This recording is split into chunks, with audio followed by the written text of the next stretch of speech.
Hello, hello, hello. Welcome. My name is Lisa Portes, and I have the great honor of being the chair, or serving, not being, serving as the chair of the UCSD Department of Theater and Dance. And I'm just thrilled to welcome you all here and to have the opportunity to introduce the Joan and Irwin Jacobs Distinguished Professor of Practice, Des McAnuff. But before we bring him to the stage, oh yeah, applause. But before we bring Des to the stage, I'll just say a few words. Some of you have heard me say this or by email. Of course, you know that Des is a two-time Tony Award-winning director, former artistic director of the Stratford Festival, and most importantly, the founding artistic director of the La Jolla Playhouse. But I think even more important than all of those great accolades is that he was my mentor, and also Robert Brill's mentor. And that's important not just because Des is a great mentor, but because you know, I define myself really as a child of the marriage between the La Jolla Playhouse and the department and the UCSD Department of Theater and Dance. That partnership really defines and offsets the UCSD Department of Theater and Dance from all other training programs in the country. I mean, there's that other one in New Haven, but you know, that theater is not the La Jolla Playhouse. And that marriage between the two institutions is unique, is deep, is ingrained, and has raised countless theater artists and dance artists through the decades. Most recently, of course, Danny Burstein, who was nominated for his 9th Tony Award, breaking the record.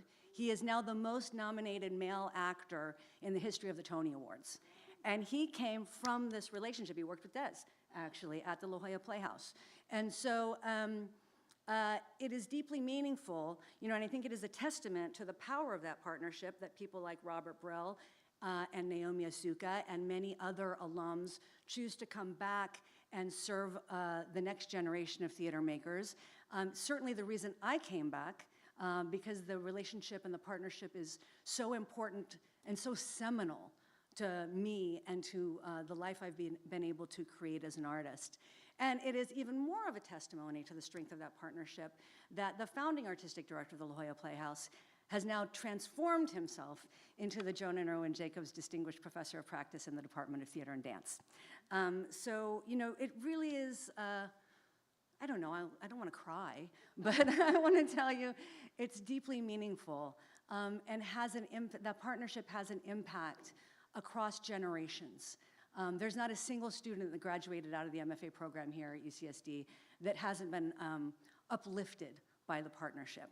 And to tell you a little bit more about how this all began, I'd like to welcome to the stage Des McAnuff.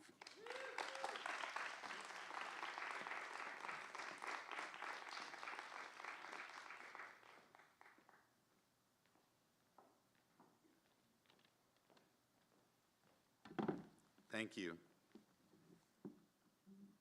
Thanks, and thanks for being here. And I'll try not to drone on for too long.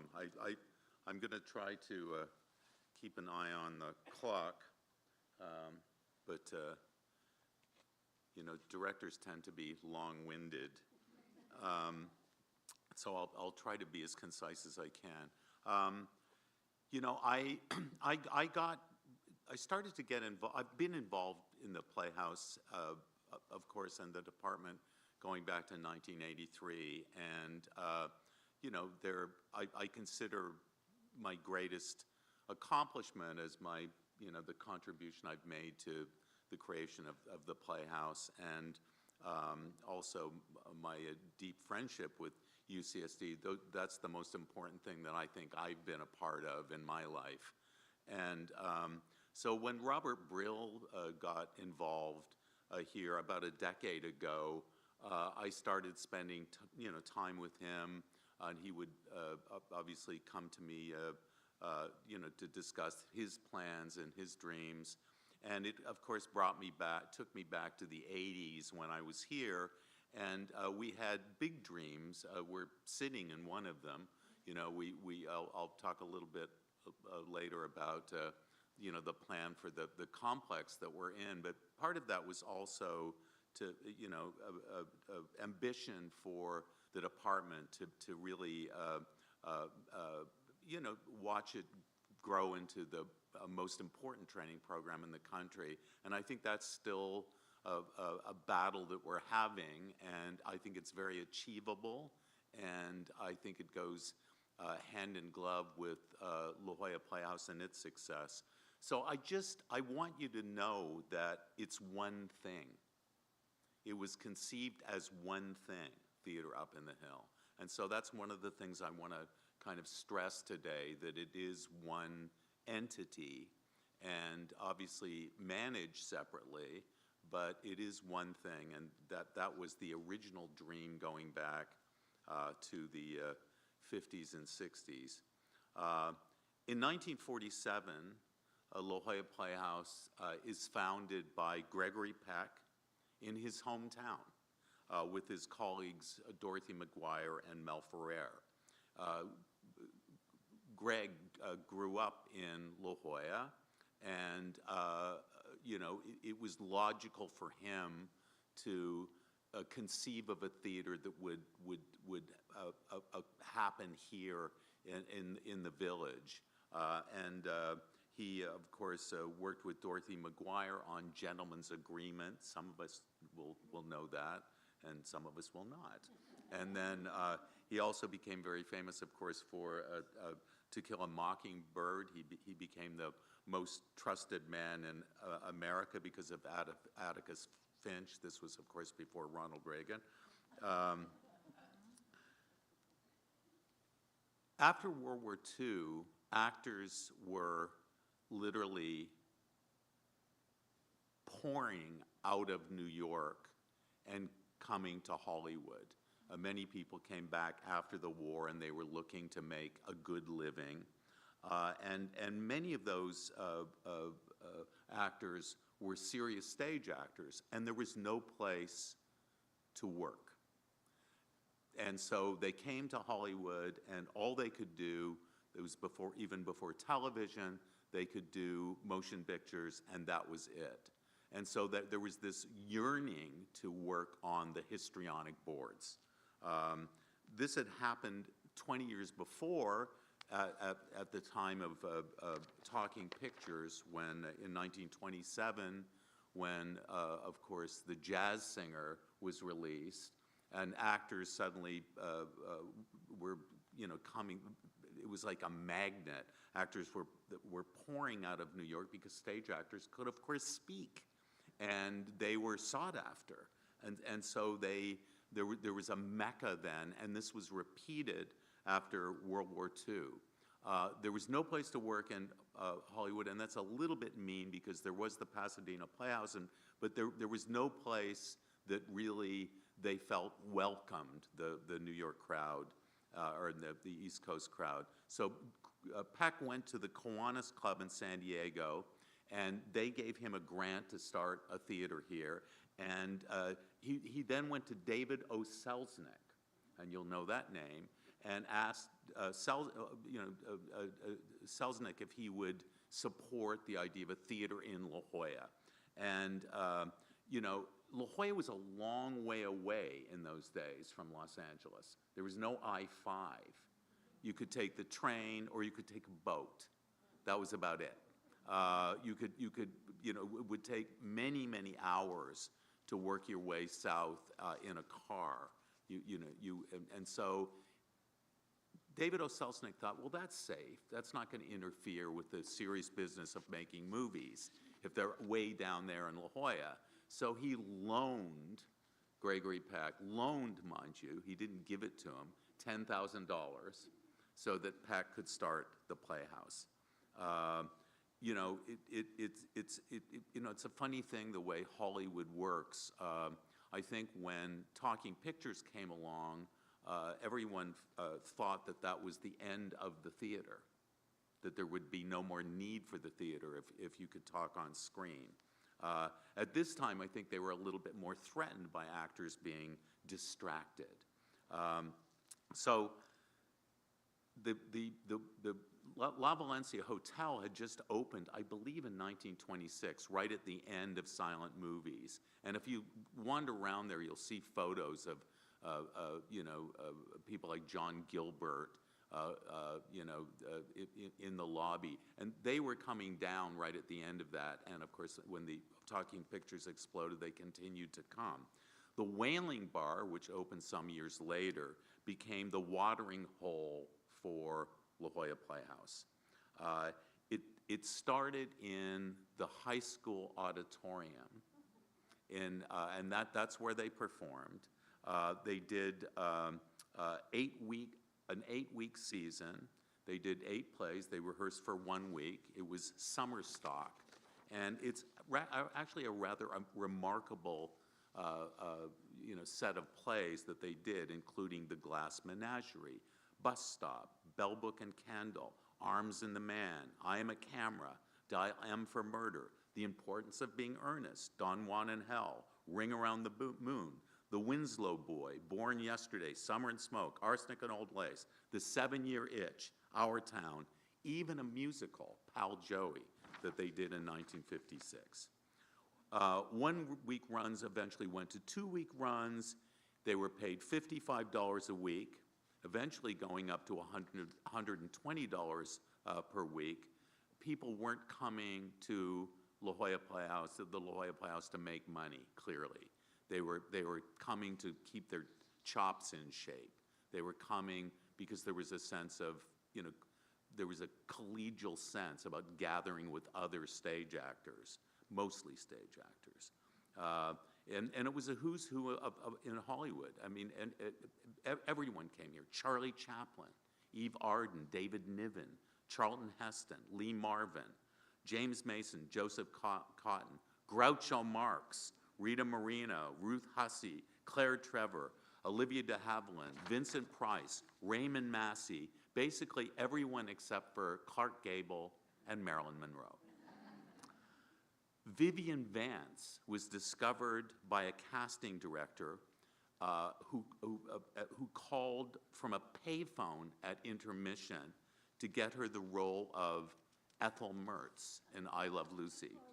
So there was a lot of history was made here. Now, my father-in-law was in Stalag 17 here when he was with us, and he was part of a community of actors that had moved from New York, and in fact, they were dear friends until we lost the last one of them just about a decade ago.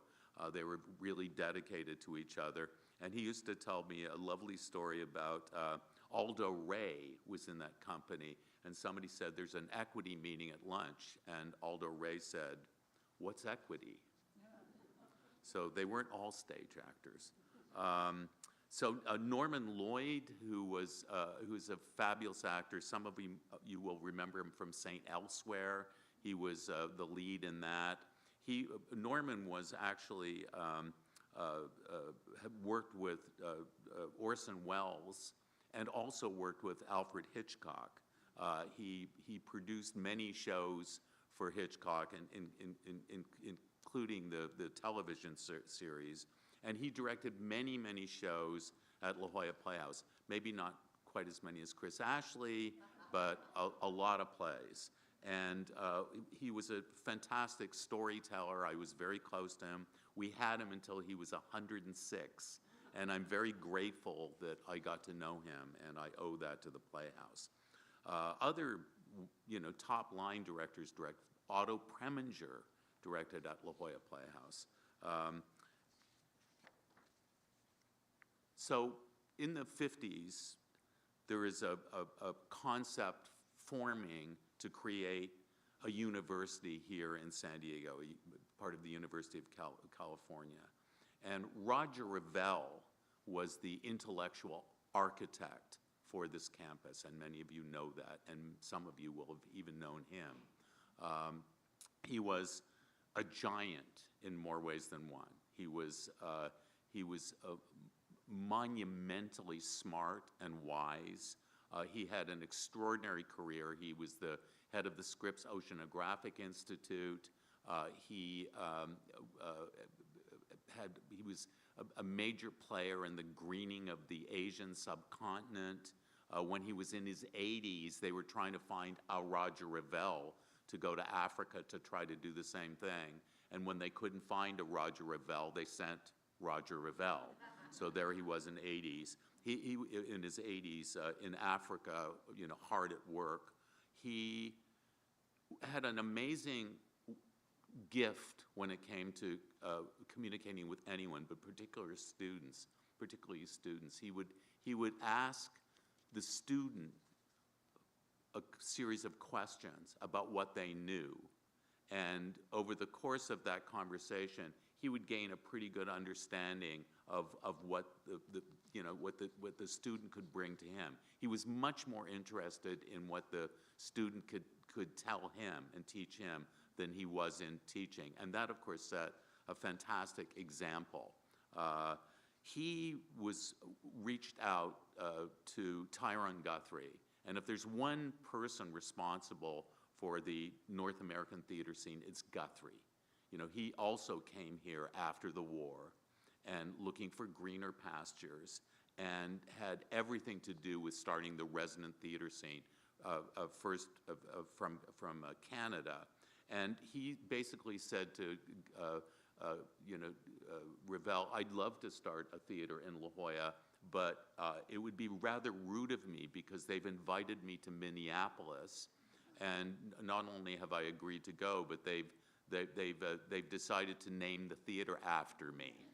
So it would be a little bit insulting. You should invite my protege," I'm not sure he used that word, but he was certainly, "Michael Langham." So Guthrie recommends Langham, and Langham comes from Stratford, Canada, where he was artistic director, and he became the first artistic director of La Jolla Playhouse. I mean, Peck had really been the artistic director, but he didn't use the name. He didn't use that title. Now, what had happened to the American theater scene during that period of 1947 on through the 50s is summer stock started to become a thing of the past. It was going on a fashion like the drive-in movie. And instead, there was this blossoming resident theater scene, and there were theaters like the Arena Stage, the Alley, the Goodman, and as I was told by Zelda Fischhandler years later, Stratford was thought of as the kind of mecca for theater. If you wanted to see the complete theater village, you went to Stratford. So all of the American artistic directors would go up there. And so Langham was really a huge get for the Playhouse. It was a big deal. And this was during that time in the 60s when there was a tremendous amount of ambition, and people had very wide eyes. So no project seemed too big or out of reach. And so they concocted a very ambitious plan for a complex. And the idea was that Langham would become both the chairman of the Department of Theater, which would start up at the new University of California at San Diego, and he would also become artistic director of this new La Jolla Playhouse, which would be much more of a repertory company. So initially, the department and the Playhouse were conceived as one thing, on one canvas, if you like. Roger really had a vision, which I think Pradeep shares, our chancellor, and he saw the relationship between science and the theater specifically, and the arts in general, but the theater specifically. The concept of combining science and theater was fundamental to Revelle's vision for the university. I'm quoting, "I visualize this theater as the center of a cultural complex, an institute of the living arts in which professional artists will be able to teach and create, and amateurs will be able to learn and express themselves. As such, it will be a counterpart of the Scripps Institution of Oceanography, which started and continued as a private enterprise for many years before it was incorporated into the University of California. The scientists of the Scripps Institution have dedicated their lives to gaining understanding of the world around us. Their outstanding characteristics are great imagination and great discipline. These are also the qualities of the artist, and this is one of the reasons why there is a strong bond between artists and scientists. The above ideas were among the considerations that impelled the regents of the University of California to donate to the Theater and Arts Foundation of San Diego County the inspiring site for the new theater. The regents felt quite wisely, it seems to me, that the theater should be a private, nonprofit enterprise related to the university that managed independently. Although a few universities, most notably Carnegie Tech, Yale, and UCLA, have distinguished departments of theater arts, it is very difficult within a university to maintain the freedom and the flexibility that are vital to great artistic accomplishment. Moreover, a theater is a two-way proposition. The audience is just as important as the playwright and the actors. If the new theater is to succeed, the people of San Diego must feel that it belongs to them. It must build from within the community rather than being imposed from without. So, UCSD 1960 began a forward-thinking experimental graduate program. It started at the same time as the Salk Institute. And if you haven't been to the Salk Institute, go there immediately. It is one of the most beautiful buildings in America, and I hope most of you have been. If you haven't, lap it up. It is really spectacular. In 1964, the undergraduate program started at UCSD. Going back to 1912, as Dr. Revelle pointed out, the Scripps Institute of Oceanography became part of the UC system. So it's important to understand that the University of California was already here before the campus at the Institute of Oceanography. Conception for the training program in concert with world-class professional theater was dreamed up, or was by Dr. Revelle, Guthrie, and Langham, who did stay here for several seasons.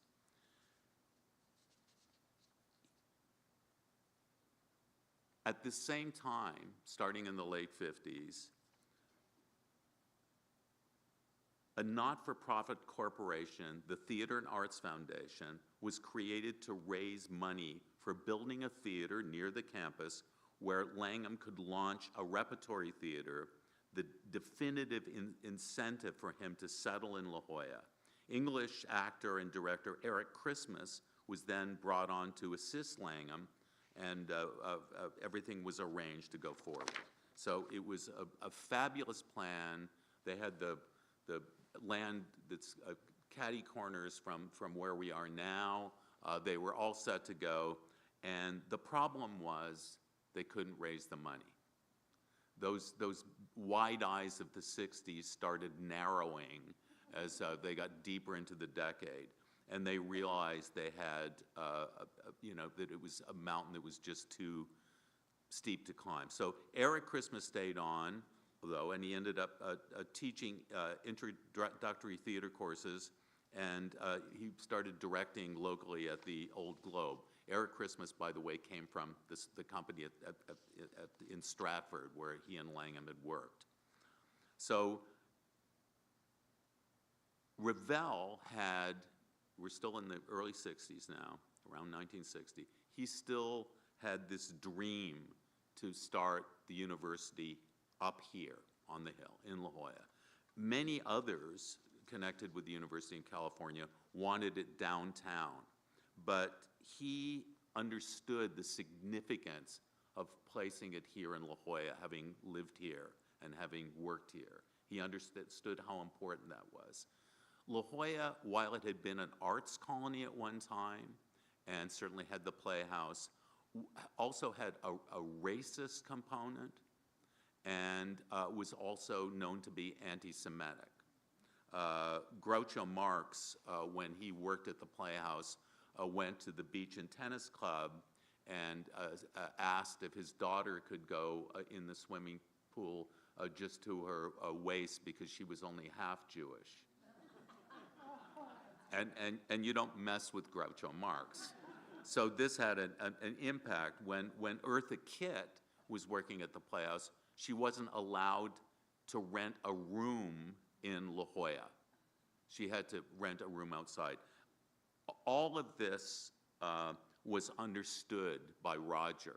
When Joan and Irwin Jacobs came here, it was normal for faculty in those days to buy a home in the new La Jolla Shores, again, because the rest of La Jolla was so anti-Semitic and frowned on Jews buying property. And so Roger, of course, this would go on, as we know, to succeed his vision. He felt that not only could La Jolla do something for the university, he knew that the university could do something for La Jolla. And so what did he do? He raided the University of Chicago for faculty in the sciences. And he started this magnificent university with great intellectual rigor and talent, and it became, again, a magnet for students. Roger didn't get the chancellorship, and therefore he went off to found the School of International Studies at Harvard, one of his many accomplishments, which is also called the Center for Population Studies. Happily for us, he did come back to La Jolla, and he was a major force in the community and a great patron and a very important board member of La Jolla Playhouse, thank God. Our current chancellor, Pradeep Khosla, is the 8th chancellor at UCSD, and he has taken it, as I'm sure you'll all agree, to new heights. His support and support for and passion for the theater is really noteworthy, and he came here with that, and it has just continued to grow. The school is now considered to be the #1 university that's open since World War II, a public Ivy. It's #6 in the top universities in America and #5 in the sciences. And it may even be higher than that. That's the latest information I could get. So what happens with the Playhouse? The university's starting up.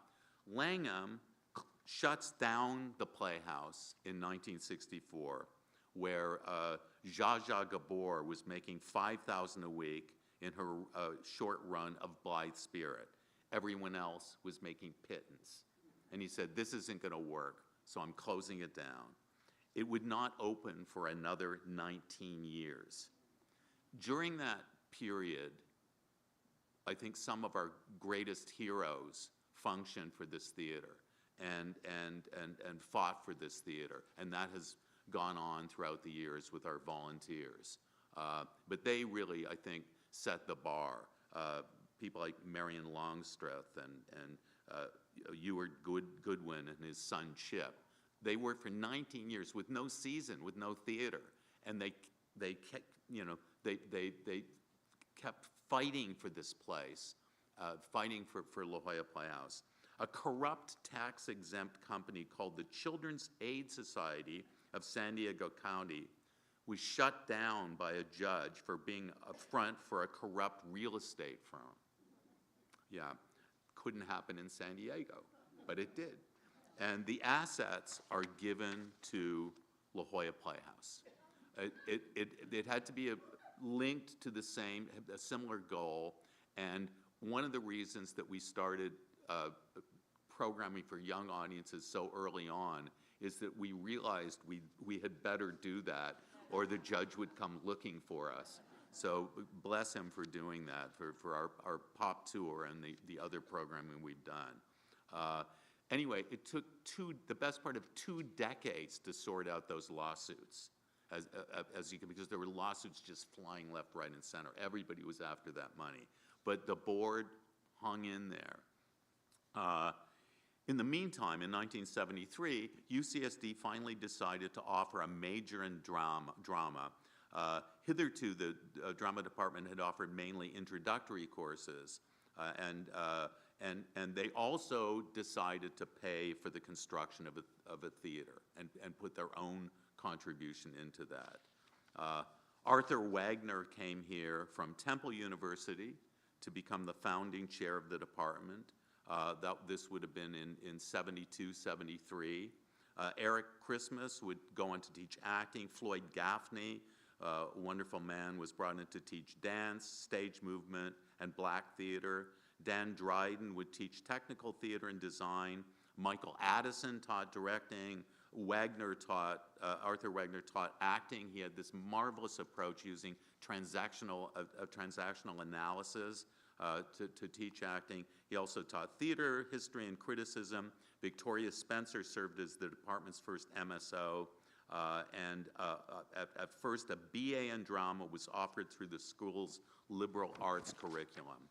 A few years later, with the help of Michael Addison, who wrote the petition to the university, the graduate program was set up, offering MFAs and eventually residencies for most of the students with the new La Jolla Playhouse.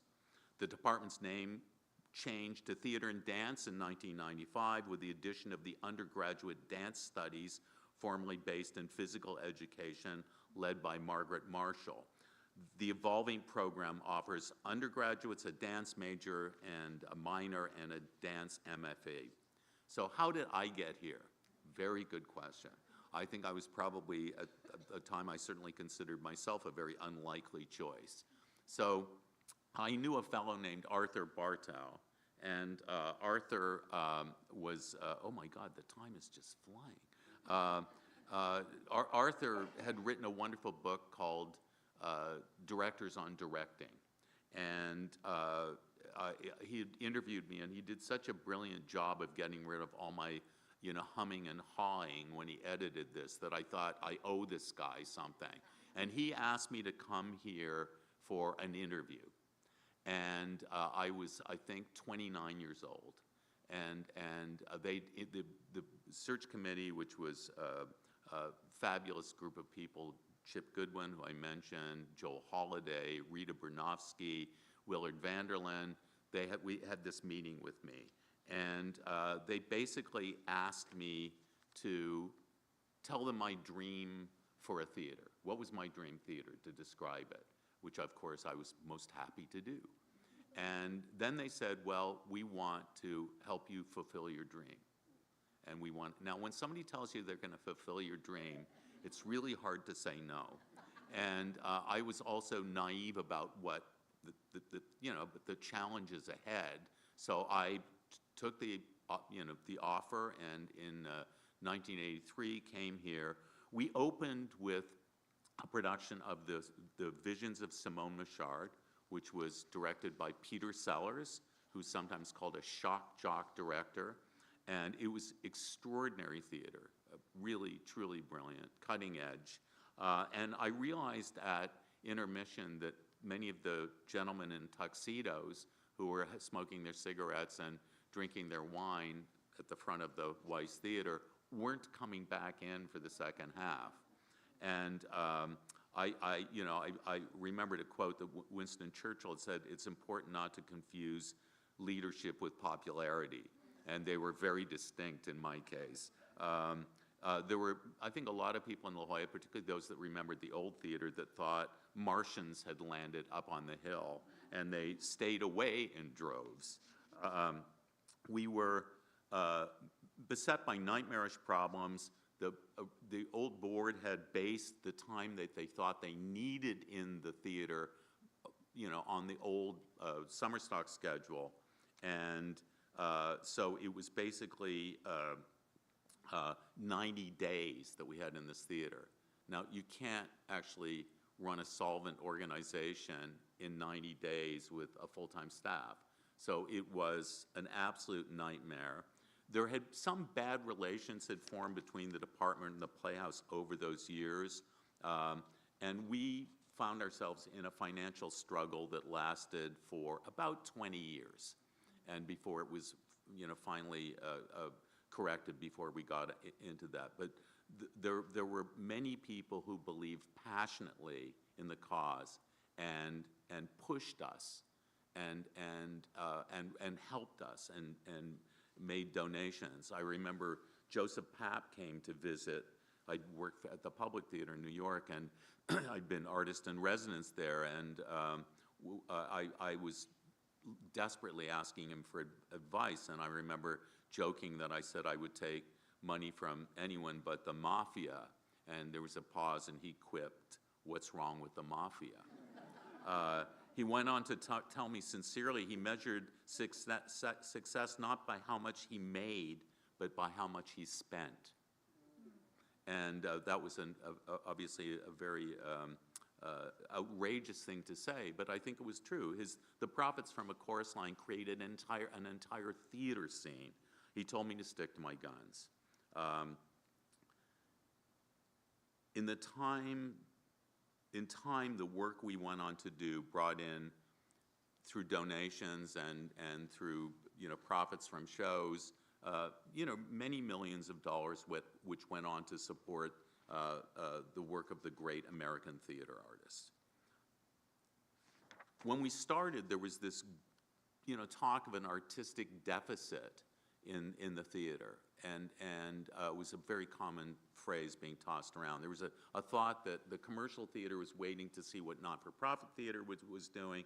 Not-for-profit theater was waiting for last year's Broadway hit, and it was really a downward spiral. Well, we were so naive that we didn't recognize that there could be such a thing as an artistic deficit. And so we just went, stumbling along, doing the work we believed in. And I've got to say, we had great support from the critics. And I almost choke saying that, but it's actually true. We had Welton Jones here, and Dan Sullivan, and Sylvie Drake, and Jack Vertel in Los Angeles, and they all lavished us with attention and knew that we were at risk. So they really took care of us. We had some successes in 1984. We did a show called Big River, which earned 7 Tony Awards, and it was a production enhanced by finances from the commercial theater.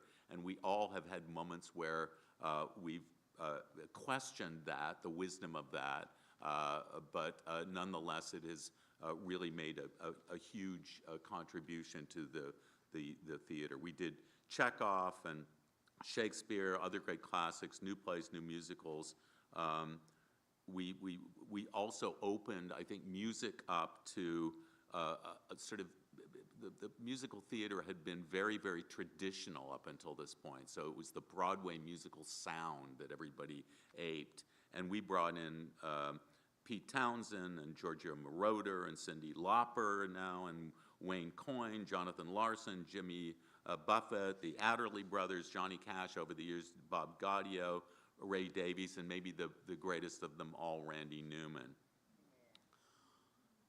I just saw him in Los Angeles, and it was just the most emotional experience because we did the first play of his 42 years ago, and he's still excited about doing the theater. God bless him. And for the past 18 years, our leader has been Christopher Ashley, who has just moved to the helm of the Roundabout Theater in New York. Chris has done so much to demystify the musicals for composers representing a whole host of new styles.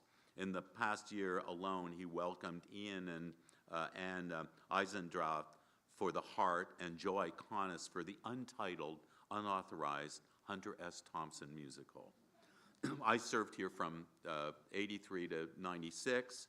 Our most gifted student and protege, Michael Greif, who was a graduate of the directing program, was artistic director here from 1994 to 1999. You've heard of Rent.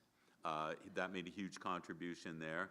I returned for, we had Ann Hamburger here for one season from On Guard Arts. She became artistic director and then went away to a large, well-paying job at Disney. I returned for 7 seasons until 2007, and then Chris served most brilliantly, I might add, until now. Now we have Jessica Stone, who has established already a significant body of work, and I think is going to be a fabulous leader for our institution. Back in the 80s, we started the graduate residency program sponsored by the Jacobs and with the department and other things like the Pop Tour. The thing about the residency program is it came out of that bad relationship. It came out of that challenge of having only 90 days in the space. And I cursed that for the longest time.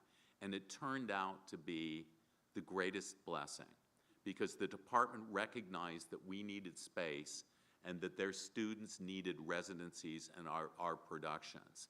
And so that's when we really reached out to each other again and got back to that kind of vision that had started with Roger Revelle, Tyrone Guthrie, and Michael Langham. So it turned out to be a bonding challenge. Chris and his managing directors, Michael Rosenberg and Debbie Buchholz, launched the WOW, Without Walls, to take performance beyond the stages here at UCSD. Over the years, countless commissions and workshops and readings supporting dozens of playwrights, directors, actors, and other artists, far too many to list here, have come out of that program, and the DNA New Work series, as well as, of course, the work on the main stages. Altogether, the Playhouse, since the days of Big River, has sent 37 productions to Broadway, 5 of them winning the Tony Award for Best Musical. Michael Greif made a great impact here. I had always wanted to do premieres or classics, and he didn't care. He just did the plays he wanted to do. And when I came back, I learned a lot from that. I thought that was actually very wise of him. In 1983, during that first season, Gregory Peck wrote, "I always hoped that our little summer stock theater would evolve into something very much like what you and your colleagues are doing right now." And his blessing helped keep us alive because I used that quote as often as I could. But he would not get involved directly. Wisely, he thought audiences would expect the voice of the turtle if he got too closely associated with the theater. So 20 years later, our board chair at the time, Jerry Ann Warnke, persuaded Mr. Peck to co-chair our capital campaign that focused on the Poticher Theater and all of the support spaces around us. He wouldn't do it for me, but he did it for Jerry. I remember taking Michael David on a tour of this just as we were both looking very goony in hard hats, and I realized what this was. This was to become a mecca for theater, and we were actually rehearsing Jersey Boys, which made a contribution along with the other musicals that have been done to secure the financial future. That's a moment I will not forget.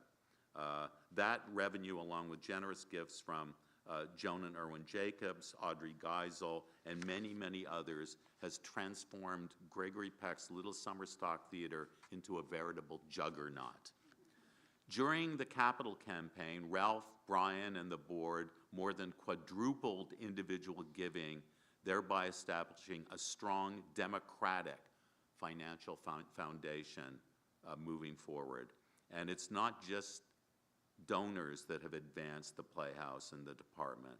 When I think of great, meaningful advocates, I think of Willard Vanderlyn, who was not a wealthy man and a very serious scientist, but he spent as much time here as he did at his own institution, the Whittier, and called often 7 a.m. meetings to hold our feet to the fire to make sure we made it through the storm. I think one thing that we have in common, the artistic directors, all of us that have been here, is we demand a strong directorship. We're not threatened by competition. Audacious directors of musicals as well as beacons of the avant-garde have been religiously ushered in here, regardless of the danger they might represent. Lisa Peterson, Julie Taymor, Peter Sellers, Whitney White, Robert Woodruff, Ann Kaufman, Emily Mann, James Lapine, Lee Silverman, Danya Taymor, Rachel Chafka, and Moises Kaufman, and writers like Athol Fugard, Tony Kushner, Anna Devere Smith, the great Stephen Sondheim, Lee Blessing, Robert Carey, Martina Mayock, Will Power, Joe DiPietro, Doug Wright, Joe Iconis. You know, it's really an amazing list in terms of you know, being a kind of a national portrait of the work that's going on in this country.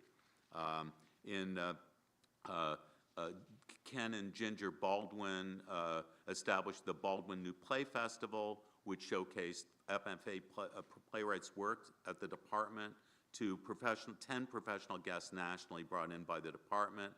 The festival is a top California venue of emerging talent, and it was renamed the Wagner Festival in 2013 when Arthur and Molly Wagner extended the Baldwin family gift for future decades.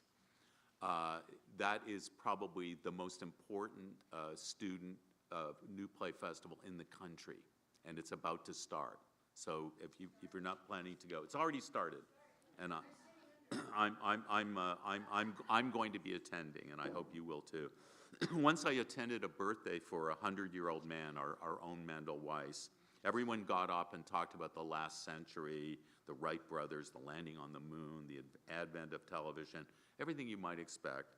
But when Roger Revelle got up, all he wanted to speak about was the future. He was already in his 80s, but he wanted to talk about the future, and I'll never forget that. I'd like to talk now about the future so that this is not simply a talk and an exercise in institutional egotism. So I want to talk about the future. Training programs, particularly master's programs, have been collapsing like buildings in a 3-alarm fire across the country. ART at Harvard, ACT in San Francisco, Trinity Rep at Brown, and several others have gone away in just the last few years. And there are more to follow, sadly, in the not too distant future. It's very expensive to train theater artists. It's like, I think of the Playhouse sometimes as a kind of a teaching hospital. So we need an entire community to train theater students. It's not like you can just hand a student a violin and some sheet music. They need a costume shop and costumers. They need a scene shop. They need lighting. They need lighting equipment. Now we need LED technology. It's an expensive thing to do, but it pays off. You know, they emerge as the artists that are just graduating from the program now, they're already artists. They're not waiting for something. They're already in stride. And that's, I think, something that's very important to think about when facing the future. Where are we going to be in 30 years without these training programs? In the theater, we create a continuum through oral history. We're only 10 steps from Shakespeare. If in 1600, a 60-year-old teacher had a 20-year-old student, and that student in turn had a 20-year-old student when they were 60, we're only 10 steps from Shakespeare. There's lineage here. And there's lineage right here at La Jolla and UCSD. Gregory Peck to Tyrone Guthrie to Michael Langham to me to Michael Greif to Ann Hamburger to Christopher Ashley and now to Jessica Stone. There is a real continuum there. In the theater, we practice our craft in the eternal present, but we get there by investing in the future. I dream of a day when students and professionals have adequate resources to work at the very highest level of ingenuity, spontaneity, originality, and resourcefulness, so that we can feel confident in the decades ahead we will have ongoing vitality on our stages. When I came here in the 1983 inaugural season, I had just been in Stratford directing Macbeth, and I got to work with Langham, and I got to hold auditions for him. And I remember at one point thanking him for paying so much attention to me, and he said, "Don't thank me, just remember to do it for someone else one day." And I've never forgotten those words. He had been a prisoner of war in a Nazi prison camp for 5 years during World War II, and that's where he learned to direct. And when Guthrie met him after that, after the war, he took him under his wing, and he gave me that same kind of attention, which I like to think I try to give to others, certainly not that at that level, but the best I can. We're very close. When you see the yellow legal pad come out, you know you're toward the end. So where will we be in 30 years? Think about the impact that the Playhouse and the department have had. As Lisa said, this very week, Danny Burstein got 9 Tony nominations, breaking the record set by the great Jason Robards. I don't think he would have done that without his education here at UCSD. I really don't. Now, maybe he would have had 3, but he wouldn't have had 9. Jefferson Mays, who is one of, is my pride and joy, he was here at the same time as Danny. He actually played the porter in the Scottish play. He played Osric in Fortinbras. He's an extraordinary bright light. He's won Tony Awards for both Best Actor in a Musical and Best Actor in a Play, in a play that won the Pulitzer. Michael Greif is probably the busiest director on Broadway right now. The season before last, he had 3 musicals on stage in the same season, and also obviously was a wonderful artistic director here. Naomi Azuka has had great accomplishments as a playwright, and just as many as the head of the playwriting program, where her work as a mentor is just extraordinary, exponential. Milo Kramer, one of her proteges, had his play, which he wrote here, No Singing in the Rain. No Singing in the Navy. I'm rushing. Tell me to slow down. No sing. At least it was wet. Rain, Navy. You get the. It was produced by Playwrights Horizons, one of the leading off-Broadway theaters in New York, with our graduate acting students, Bailey, Elliott, now graduates, and Ellen. A true milestone. It came out of the Wagner New Play Festival, and is something that we should all be tremendously proud of. And that's not even to talk about Robert Brill, who is a master designer, and Lisa Portes, the chair of our program. I'm here because of them. I want to support them. I want everyone else to support them too. I don't know where the American theater will be if we keep losing these training programs, or if they're underfunded. The UCSD program is very much alive, but it's half the size that it was when I stepped down as artistic director 20 years ago. Half the size. Tyron Guthrie called the theater the oldest social, moral, and political platform in Western culture.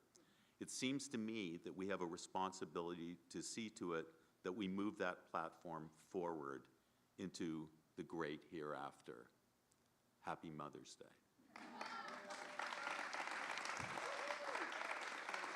Thank you.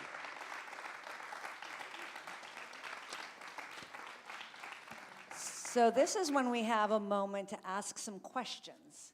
And while you're thinking of your questions, I'm going to ask you just one thing, Des. Yeah. For the students who are here, Yes.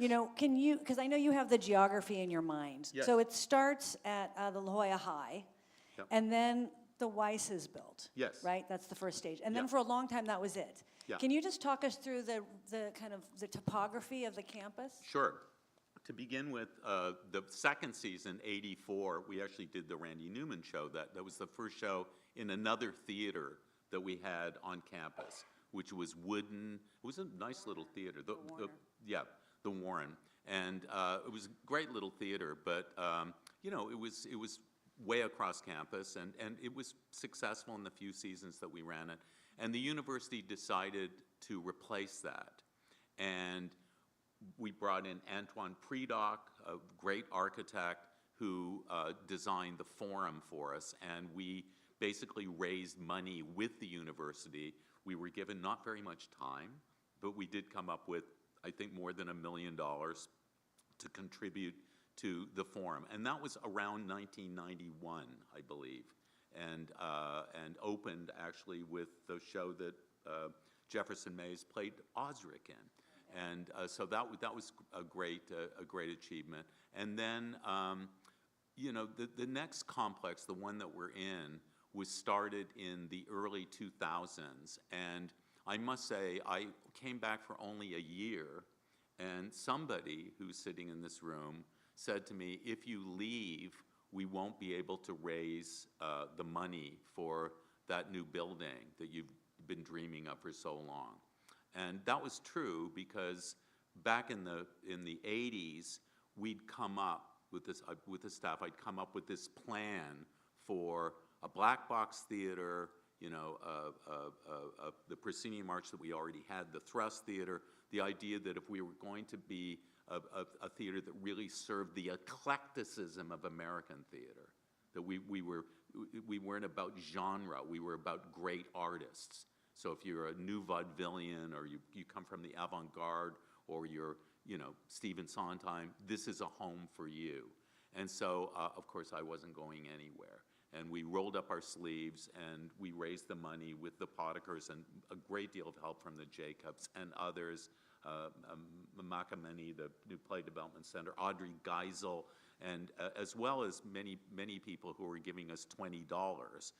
We managed to build this fabulous state-of-the-art complex. And that's where we are. And now we need probably a little bit more space now that the Playhouse has become so wildly successful, we need a little bit more space to make sure that the students, that no one suffers, that we have adequate space for everyone. Is that what, did that yes, do it? Exactly. And also, for students here, you have to imagine that when I was here, he sat in a trailer.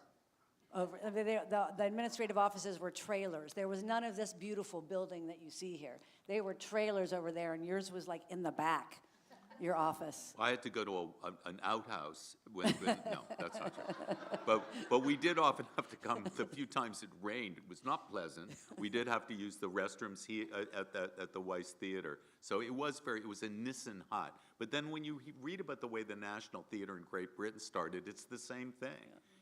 They started in huts. And so that's not necessarily a bad thing for building character. But now that we have the character, let's enjoy this. Questions? Yes. I have two. Yep. Oh, okay. All right, good. The first one, did you then, is it true from what I've gathered, from what you said, that Gregory Peck was basically the artistic director when it was at Parker Auditorium in La Jolla? Is that right?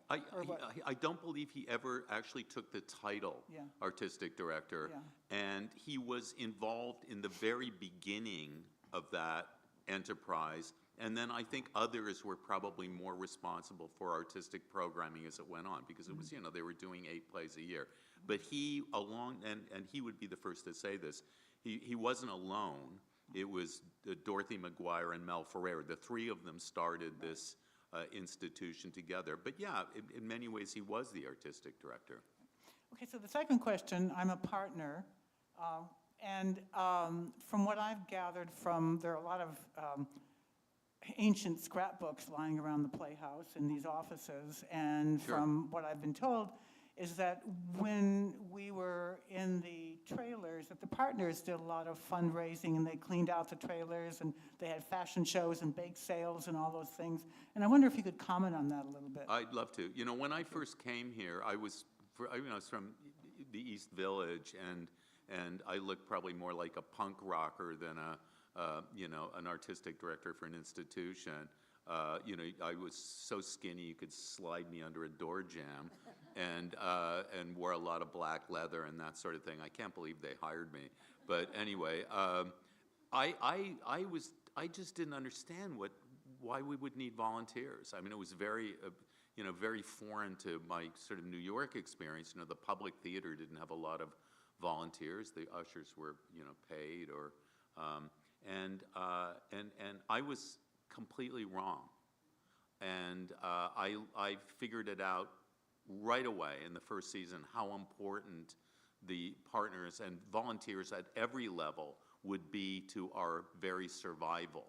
And so the partners have made an incredible contribution across the board, and certainly a financial contribution, but they've also just made the place run. And so I was really I was ignorant, and but I saw the error of my ways. So. Great. Des, before I go to the next question, can you talk a little bit about it's me. Can you talk a little bit can you talk a little bit about the architecture or the architecting of the residencies? Yeah. Sure. You know, it was actually Adele Shank was a chairman of the department at the time that was created, and we were desperate for more space. We just desperately needed more space. We'd been trying to operate within this really tiny window, and in fact, we have this breakfast that you will recognize, and the reason we have the breakfast is the first year I had to start 2 shows in rehearsal at the same time. And so I couldn't be in 2 places at once. And so we decided to have a breakfast for the incoming company at my home, by the way, and had everybody down there. And that started this tradition of doing a breakfast, all the time. But it was out of necessity. You know, I think the department started, recognized that we had this need. And they had, at that point, 9 months in the theaters, and the theater it was at that time, and we had 3, and then we'd moved, as I mentioned, to the Warren, so we had 2 spaces, same problem. And so we worked out we negotiated this agreement that said that all of the students in the graduate program would have a chance to work with the Playhouse in their discipline during, I think at that time it was 2nd year. And then we started working to try to get them equity cards and so on. And that was the bridge that really, I think, helped to really create the future for both the department and for the Playhouse. And I've gained so much. I mean, Danny Burstein, Jefferson Mays, Michael Greif, they were all, Lisa, they were all graduate students that I got to work with during their residencies. And I always say, and I'm not being facetious, I learned far more from them than they learned from me. So I hope it carries on for 1,000 years. I was the only director in my year, and I ended up assisting this guy 3 times in one summer, if you can imagine. And then he hired me on Tommy. So I just returned the favor by hiring him back here now.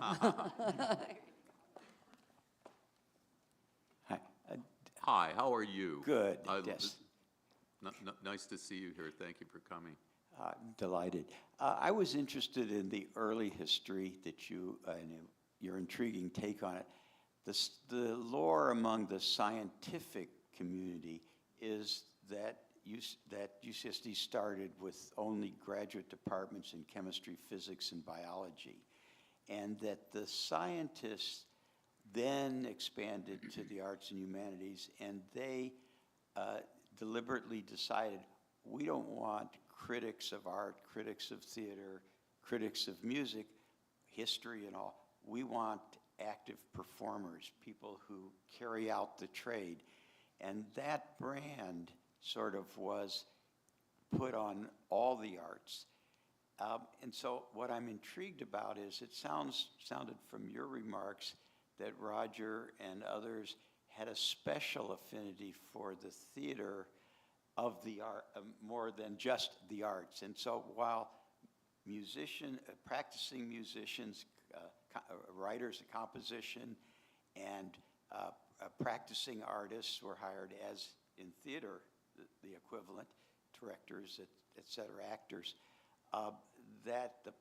was it because of the pre-existing Gregory Peck and the Playhouse, maybe the money in the back, in the back of his head that might be available, that the theater had a more special prominence and has been more, I'd say, nationally and internationally successful than the other two departments because of that whole tie? Would that be your take on it? You know, I think that from the beginning, Roger, and listen, I'm not an expert on, I'm no historian, but Roger, you know, conceived of the campus with theater being an important component. And not just, and I'm sure this evolved in conversations with, you know, with Peck and with Guthrie and with Langham, but not just in terms of professional a program, but also training, which Langham, who went on to be, by the way, the head of the Juilliard School, as was Alan Schneider, who was here in the 70s. So we've had some really bright lights, as I said before here. But I think they saw, I think Roger saw the theater as extremely important, and it was both training and, you know, I think the first students here in theater were in the early 60s. So that was an important to him. Now, if I was to guess, I think he also understood that there was an important relationship to form with the community. And I think Roger was a wise man.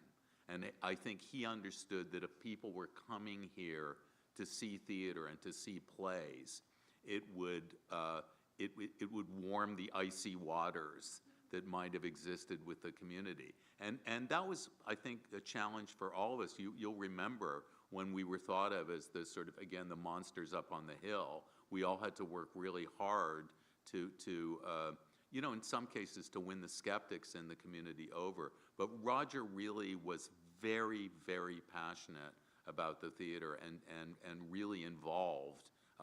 Not just as a guiding light, but financially, you know, like Joan and Irwin and Mendel Weiss, and, you know, Roger and Alan really stepped up and supported us.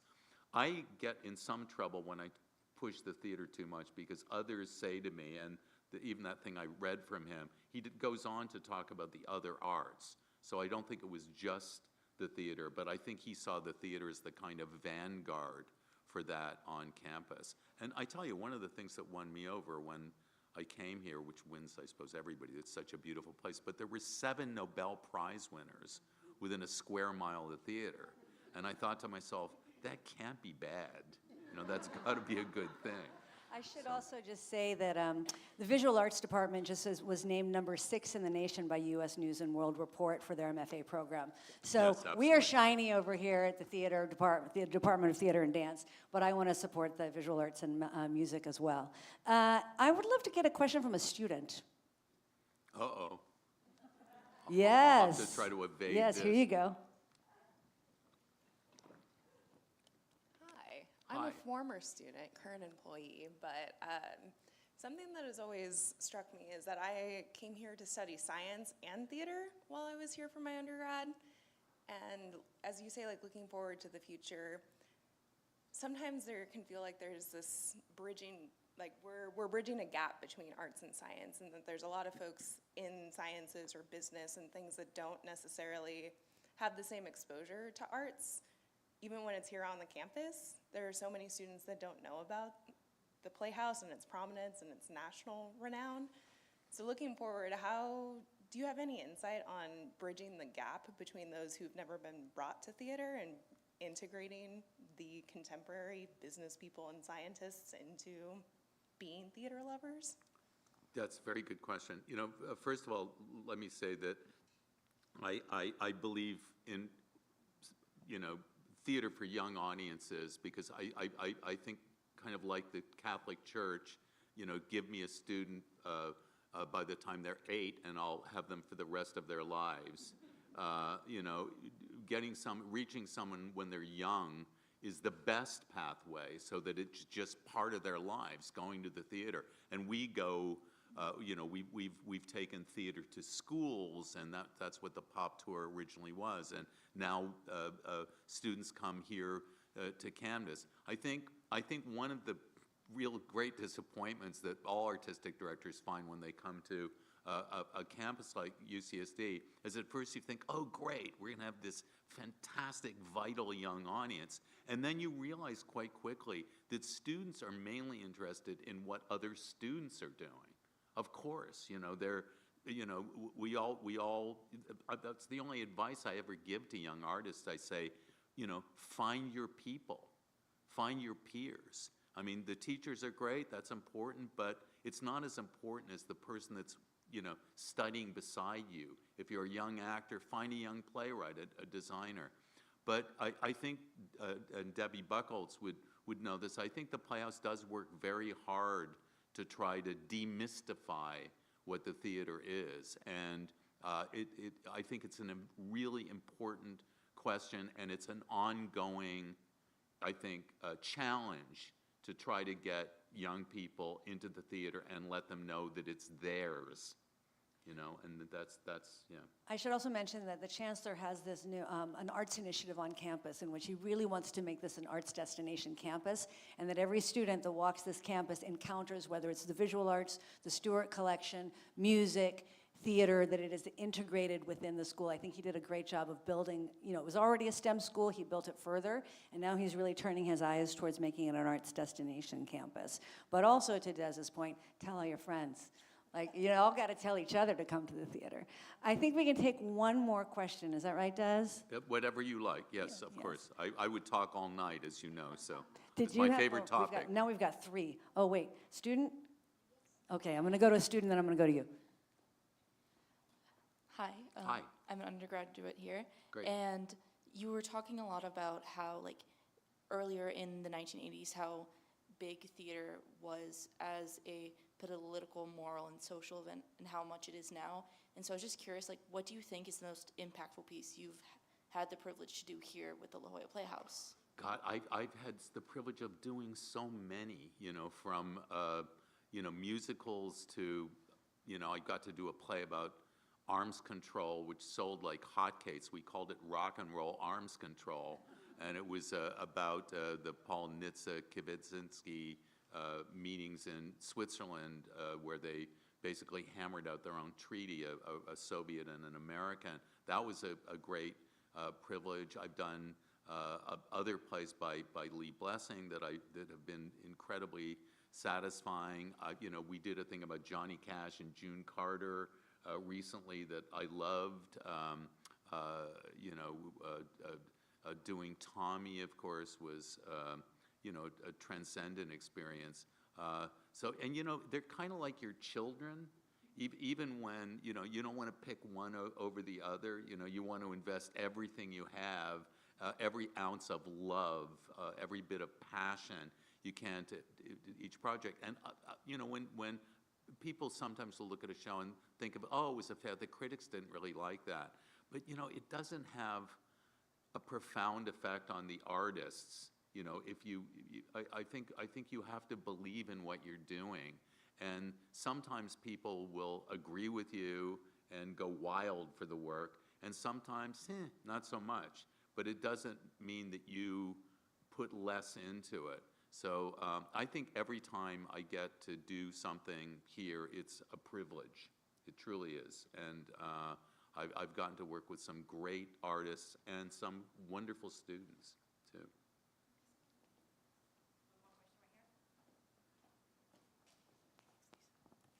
Hello, Des. Steve Holmes.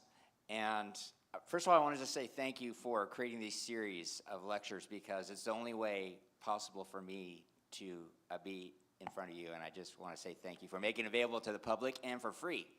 Yeah. So, great. wow. So is there like a grand finale that you have as a vision for yourself of how you would? No, I plan to live forever. And so far, so good.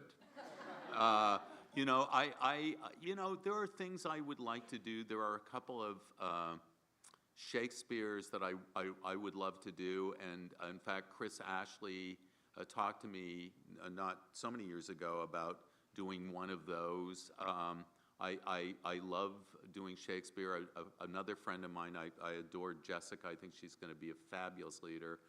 Another friend of mine, Jonathan Church, has just taken over my old job at Stratford, Canada, which was also Michael Langham's job, and at one time Tyrone Guthrie's job. So Jonathan's a fabulous director, and he's talking to me about doing work. So, you know, no, I mean, there are a number of things that I've yet to do that I would love to do. I mean, mainly classics, because of course with new plays, you know, well, they're new, and you know, I never try to predict the art of tomorrow.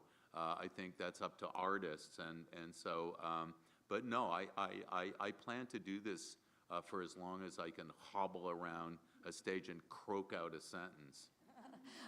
Speaking of new work, I'm going to put in a plug. The Wagner New Play Festival opened this week. Yeah. We have the directors right here, actually, and some of the playwrights, Ian and Kieran and Shama. Shama directed the one that's under this green stuff. So if you get a chance, please come see the Wagner New Play Festival. Just go on the UCSD Theater and Dance website, go to performances. We've got performances this weekend and next weekend, and then it's closed, but you're going to see some of the best, you're going to see the work of playwrights, actors, directors, designers that are all operating at the top of their young game. So, I said actors, right? Yeah, Maya. Oh yeah, Maya's right there. Yeah, Maya's up on this stage. So please, if you're interested in the next generation of theater artists, come out and see the Wagner New Play Festival. And thank you so much, Des McAnuff. Yeah, thank you.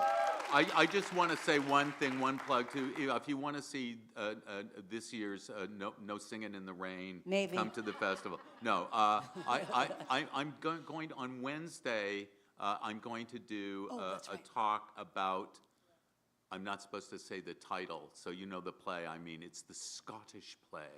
Sometimes we call it Or Mackers.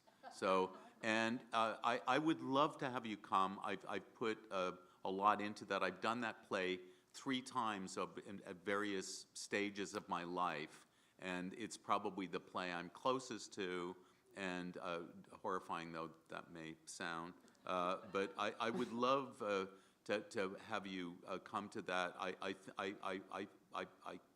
think it's going to be wildly entertaining. But if you are going to come, just have a look at the play, or you know, at least do a synopsis, or look at one of the movies. There are several movies, but one by Wells and one by Roman Polanski, and you know, several movies. So, but please come to that, and thank you so much for being here. Thank you. Thank you all for being here. Thank you, those of you from the La Jolla Playhouse. Thank you from UCSD. Thank you, Debbie Jacobs, for being here. Debbie Buckles for being here. She was there, and now she's gone. Thank you all, and come Wednesday. Thanks, Des.